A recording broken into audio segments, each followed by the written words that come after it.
Qatar, which coordinated with the United States, was the key broker of the deal between Israel, Egypt and Hamas.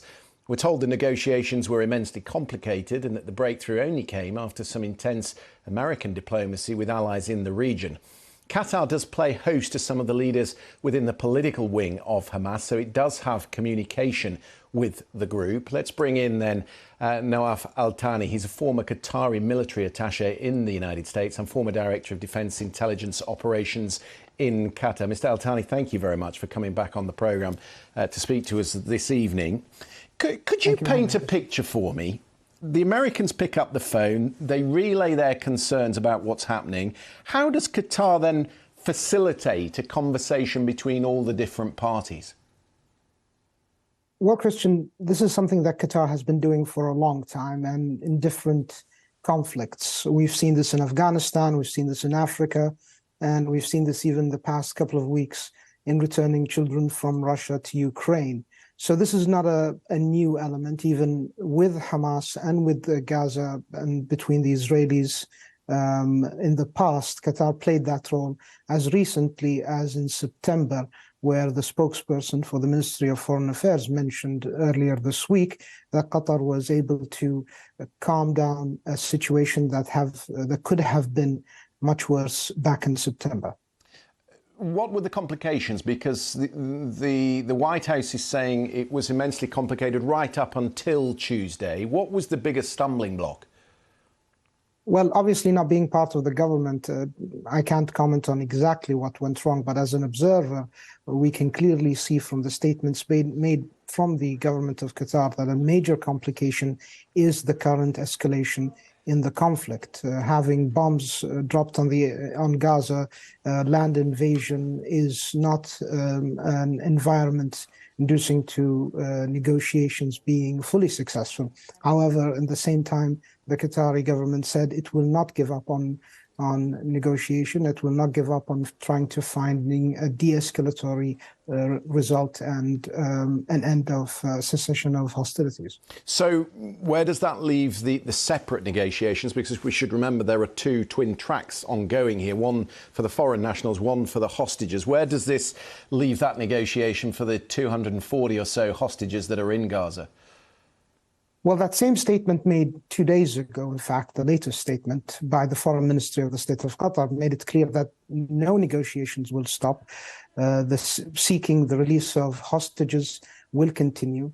The Qatari government said, quote unquote, they were hopeful, but also warned that escalation of the violence isn't helpful and wouldn't be helpful moving forward, but they would not give up on finding a peaceful resolution, including returning hostages. But in your view, would a humanitarian pause improve the chances of getting some of them out? Would a ceasefire, albeit temporary, would that lead, in your view, to some of them being released?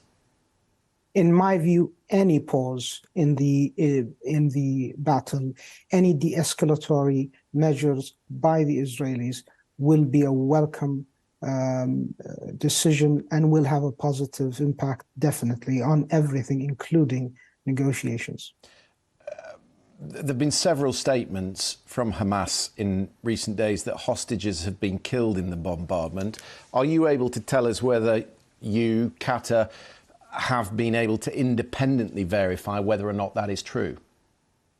Well, I can't tell you anything of that nature. Obviously, I'm not involved.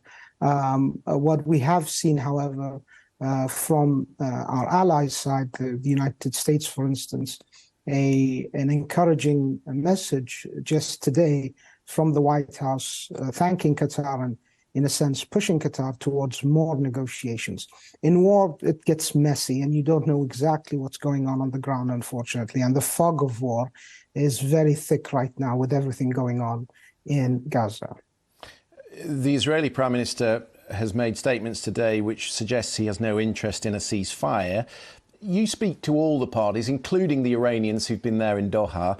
How precarious is the situation in your mind in respect of the situation in Lebanon and the wider region? Well, I believe that this thing is, if it isn't resolved, could widen and engulf the whole region, unfortunately. Many governments in the region, including Qatar and others in the region, have warned warned from this outcome, and it is an actual, unfortunately, reality that could be an inevitability if this war in Gaza continues to go beyond and continues to move further in time, unfortunately. Well, in that respect, we're obviously looking ahead tomorrow to a speech from the Secretary General of Hezbollah, Hassan Nasrallah, who's not spoken thus far.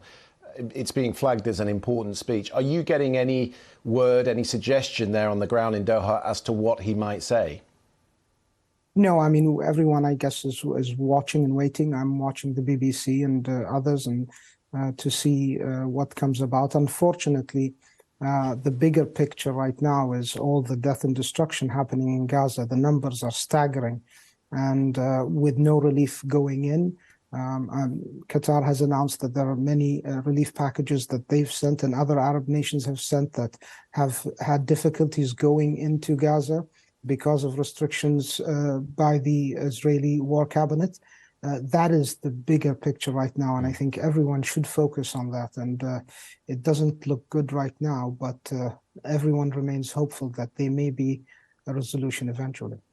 Hamas has been cited by the UK government and the US government as a terrorist group. It has slaughtered 1,400 innocent Israelis.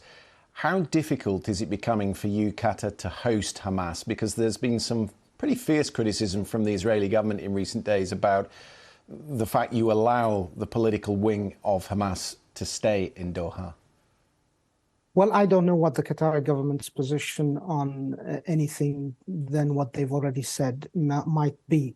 I think in the fullness of time, after the peaceful resolution is reached, I think looking at what Hamas and what the Israelis and what's going on right now would be good to look back on. But the fact of the matter is the National Security Council of the United States thanked Qatar for negotiating with Hamas today. The Israeli National Security Advisor just the other day thanked Qatar for its diplomacy in releasing Israeli citizens through its negotiation and mediation with Hamas and between Hamas and the Israelis. I think that's a valuable tool. Qatar is not giving up on a peaceful resolution. They're not giving up, as they've said, on hostage negotiation. Let's hope that the Israelis see that this continuation of violence is not the full answer, and that a ceasefire and a cessation of violence is reached and we can move forward. Mr. Altani, it's good to get your thoughts this evening. Thank you for coming on the programme. Thank you very much.